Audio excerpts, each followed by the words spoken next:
This is Ed in San Diego, California, and you're on Global TV Talk Show, a business unit of globalbusinessnews.net. Our very special guest today is in London, England, and actually Oxford, England, which is a little bit north, right, Isha?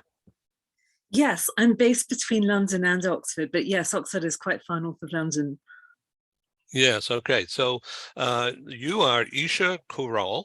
Did I pronounce that right? Yes, you did. Well done. Gold star. Oh my gosh. So your company is called pronounceMe, and here I am trying to pronounce English to an English person. So American English is different than British English, right? Yes, and this comes up a lot for my clients. And often they've learnt a mixture of American and English and British English because maybe they've done grad school in America or something like that. So often if they're coming from a language like, French or Turkish, they're a little confused about which is which, and maybe they're using a mixture. And while I clarify the differences for them, I also say to them, it doesn't really matter if you use a mixture of American and British English, because the important thing is you should be intelligible. Your English should be fit for the purpose that you use it for in your profession. And that's one of your slogans, I'm reading this, intelligible English for the global workforce. I know, I'm reading well here. So you're part of Oxford University Innovation. Please tell our audience about Oxford University Innovation. So there's a company that's owned by the university, right?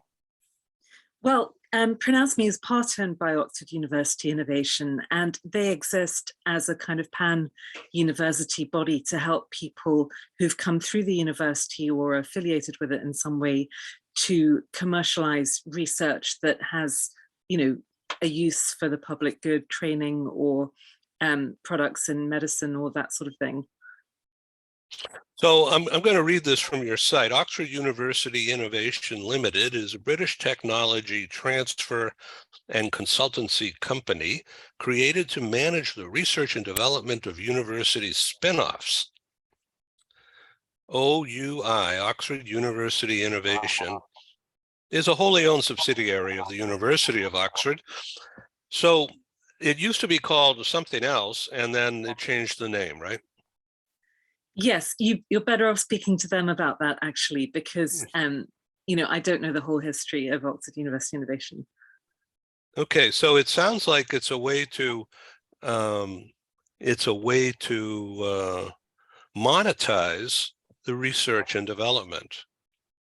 Yes, that is definitely an aspect of that. Good. Okay, so tell us about pronounceMe. This is a business service that you have and you offer, and obviously successful at it, so congratulations.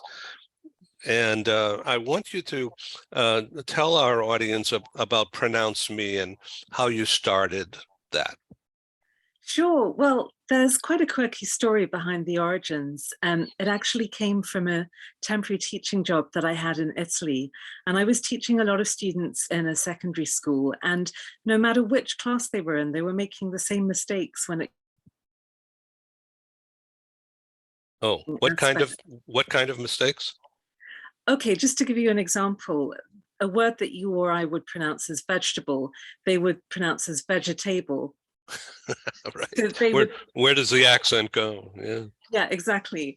And of course, in Italian, they do enunciate every syllable in a word, and they don't have this sort of strong sense of stress on a single syllable that we do in English. So it's really confusing for them when they see a multisyllabic word, because the instinct from their own language is to pronounce every syllable more or less equally.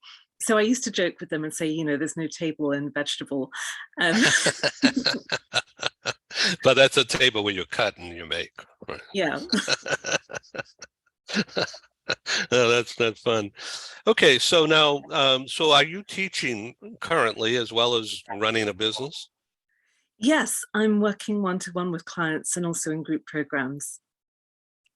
I see. And are the group programs part of your student situation, or that's the consultancy side? Is that correct? In addition to your classroom? Oh, I'm not teaching in the classroom anymore. Now I'm working with clients in pronounceMe. Oh, okay, good.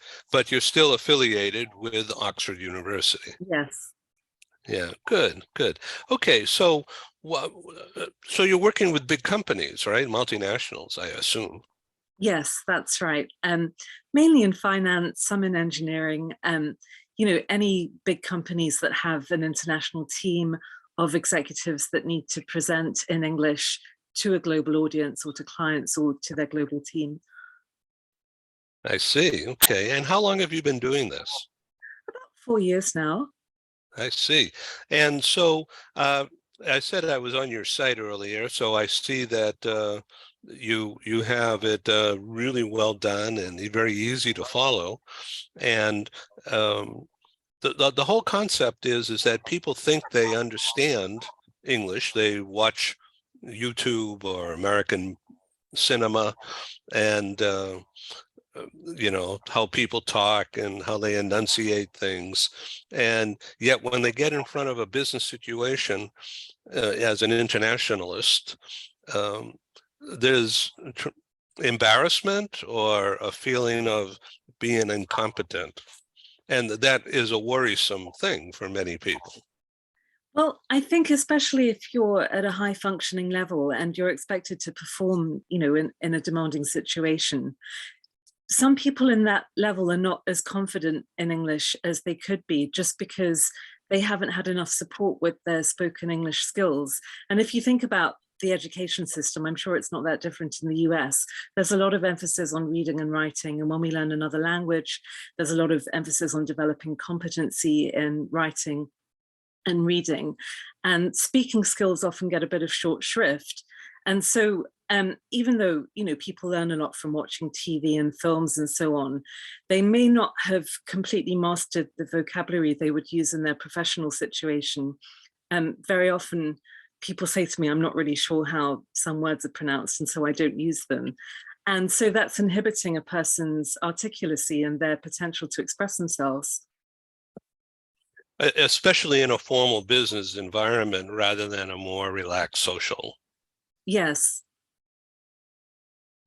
And so how long does it take for somebody who's well educated and at a senior level? How long does it usually take for them to um, feel like they're succeeding? Well, it depends on a few factors, like what their level of English is at that point and how good their ear is, because a lot of this involves training the ear to hear sounds accurately that they may have misheard and they're mispronouncing them because they're not, they have some sort of miscomprehension about how the sound is made or what it's supposed to sound like. We offer two programs. One is a 10-hour program and one is a 20-hour program. And so they have a choice. I mean, the structure is somewhat similar. We go through phonetics, just correcting any sounds that they're mispronouncing, focusing on sounds that are not in their mother tongue, in their original language. We do a lot of work on rhythm because this is almost always a problem.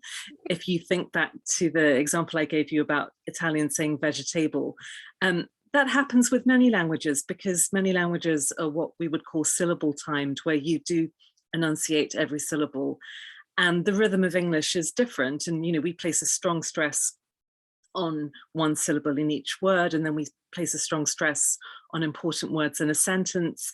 And so that creates the musicality of English, which is quite different from the musicality of Italian or, Turkish or Mandarin or any other language. So that aspect is often neglected by traditional education training in language. So we do a lot of work on rhythm, and I'm pleased to say this is the fun part of the training because we do a lot of work with poetry and songs, and obviously a good poet or a good songwriter has used rhythm in their work, and they've created a structure that has a coherent sense of rhythm that forms the basis of the language, of the rhythm of the language. So this is a very nice, intuitive and fun way of getting people to speak in the correct rhythm, and also, having a bit of a cultural experience.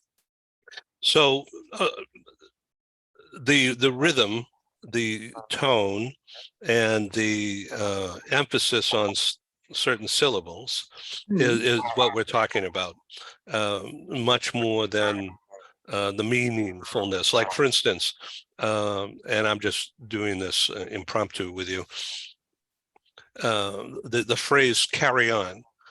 Okay, that's a British, not American thing. Of course, we all watch the movies, so we sort of get it, right? Carry on means get with it, keep going, don't worry about things, right? Okay, so let's take another word. Let's say baseball, American baseball. So that's rather than baseball, like maybe an old Sure. Italian terrible movie would have that in it. A Yeah, baseball.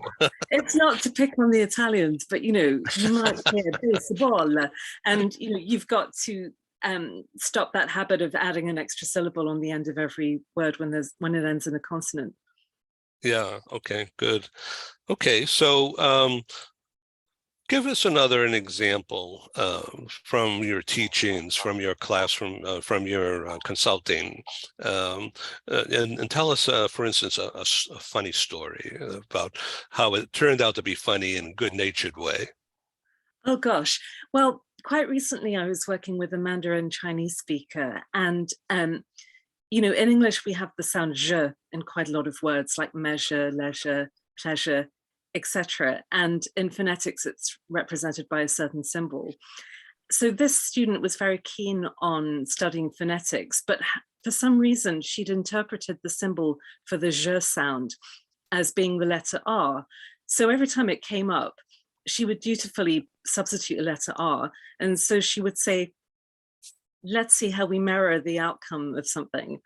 So I would say, no one is going to understand you if you say that, because it's so far removed from what it's supposed to be and it doesn't really make any sense. Or, isn't that a carol use of the word? So I would just sit there saying, could you say that again? Because I'm really not very sure what you said there. And then eventually I understood what she was doing. And I had to point out to her that this symbol, which is sort of like this, is the je sound. It's definitely not an R. I can't think of a single example in English where we would use an R instead of a je in a word. So it was just a misapprehension that she picked up somehow, despite being a very earnest and sincere student of phonetics. And so it's quite easy, I think, in self-study to go off on the wrong tangent like that. And this is why working with a teacher is important, because if you learn something the wrong way, you're going to produce more mistakes and not even be aware of it. And sometimes the sound, like measure, measure, people don't know how to say that, how to make their mouth move. Exactly, because some of these sounds just don't exist in other languages. And so it can feel quite uncomfortable and unfamiliar. It's almost like mouth contortion or tongue contortion. And, I say to my students, you've got to imprint a new habit, and it is going to feel strange because your tongue is used to going to the place it goes in your own language. So it's really about repetition and imprinting. What about breathing, breath control? That's very important too, isn't it? Yes, that definitely comes into it. And especially, if we're nervous and if we're presenting even in our own language, we often start doing shallow breathing and, breathing up here. So yes, we do some breath work, working on breathing, making full use of the rib cage and, full use of the lungs, and slowing down, knowing when to take a breath, looking at punctuation, that sort of thing. Yeah. So let's talk about a category called Eastern Europeans, say Ukraine, from down in that area. A lot of people use a heavy breathing, pronunciation and emphasis in what appears to be a normal sentence, and they make funny sounds from that. And they don't mean to be offensive, I'm sure, but it sounds like, oh, what is that? Almost sounds like it's a burp or a stomach movement. Right. Well, I haven't personally had a lot of experience with heavy breathers, but one thing That's funny. one thing I do work on is finding a sort of lightness, and sometimes that comes from the consonants, and we have a lot of consonant clusters in English, which tend to be, quite light, I would say, in the way that we enunciate them, even when it's, like a huge consonant cluster with, maybe 4 letters. And also distinguishing between long and short vowels, because we have 8 diphthongs in English, which are long vowels, but also a lot of very short vowel sounds like I and O and E. So using these elements together, I think, creates a sort of lightness in the sound, and that's part of finding the rhythm of English. And if I did have a student that had a heavy breathing issue, I would try and find a way of working on it with them, but that hasn't happened so far. Let me ask you another question. And again, this is all spontaneous, as you could tell. But in the Americas, in the US, the southern states, the natives in the US South sort of have a drawl, and they have a different accent than I do from Boston, New York, and now California, which is totally different. And so how do people who are international people understand that? And, how do you consult with your clients about how to avoid that kind of phoniness if they're not native to that region? Well, that's a good point. And something I'm working on with clients is still being them while being intelligible, because I don't think we're really in the era of saying, you have to speak like a BBC newsreader or it's not English. I think, that's a sort of 20th century attitude, maybe. But on the other hand, you want to be intelligible. So, if your vowel sounds are so long that they're interfering with the rhythm of your speech, for example, we'd look at shortening them a bit. And then there's also the aspect of listening and learning to distinguish other accents in English, which comes up a lot with British and American English, but also with British regional accents. And I do get asked about that. And that's quite a specialized area. But I think, the more you can listen, the better, because, British regional accents have their own musicality, and it's quite different from Southern British English, which is what I speak.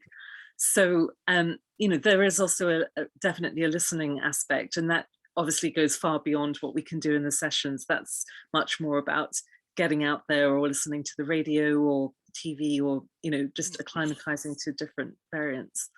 So in some of the neighborhoods or areas, there's not necessarily a class distinction. I'm not getting at that, but like the Cockney accent, it almost sounds like it's someone who's not educated or not.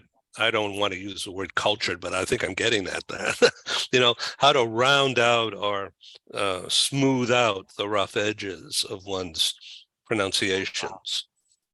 Sure. Well, it's difficult when we get into kind of value judgments about whether or not a person is educated. And there's always research coming out showing the prejudice that exists against regional variants and accents in the UK. So I can only imagine that maybe something similar exists in the US. It certainly does in France. And, this is an area where actually we need to combat prejudice, because having a regional accent is not an indicator of intelligence. It's just an indicator that you grew up somewhere. And then on the other hand, it can be very funny and sometimes charming when speakers of other languages pick up bits of British regional accents because they've lived somewhere. I taught a French speaker who was, had a very high-powered role in an international bank. And he picked up a bit of Cockney because he was living in the East End of London, which is very trendy now. So, this very charming French Cockney mixture. And, you do come across that. And it's why we can't make too many generalizations about language learning, because people do pick up bits of accents here and there and create new mixtures of their own. Again, as I said, the focus is really on intelligibility and having English that's clear enough to get the job done. Well, I really like your company name, pronounceMe. So it's all one word, pronounceMe, .co.uk. And how did you come up? I mean, did you have a glass of wine one night and just started ruminating about how to put words together in a kind of a logo thing? Good question. I think it came to me quite quickly because what I felt was distinctive about my way of approaching it is I wanted the teaching to be very personalized to the individual's needs. And, the way we run the programs is the program a French speaker gets is very different from the program a Mandarin Chinese speaker gets because they need to work on different phonemes. Certain sounds exist in one language that don't exist in another language. And there'll always be a bit of overlap with the sounds in English, but there'll also be some sounds in English that are difficult for most people, like the th sound. We actually have two th sounds, th and the. These are very difficult for most people. They don't really exist in many other languages. And, French speakers will say z, z, z, z, z, z, and Yeah, and then put the Z in there. yeah, It and sounds like an old movie. sure. And, Turkish speakers might substitute a D and say duh instead of the. So, going back to the name, it was about the kind of personalization of the training, the customization. Aisha, thank you very much for being my guest today on Global TV Talk Show. I invite you to come back and let's find another way of talking about this. Thank you, Evan. It's been a pleasure. Great. Thank you. So once again, it's pronounceMe, one word, .co.uk. Take care. Thank you. Bye. Bye-bye.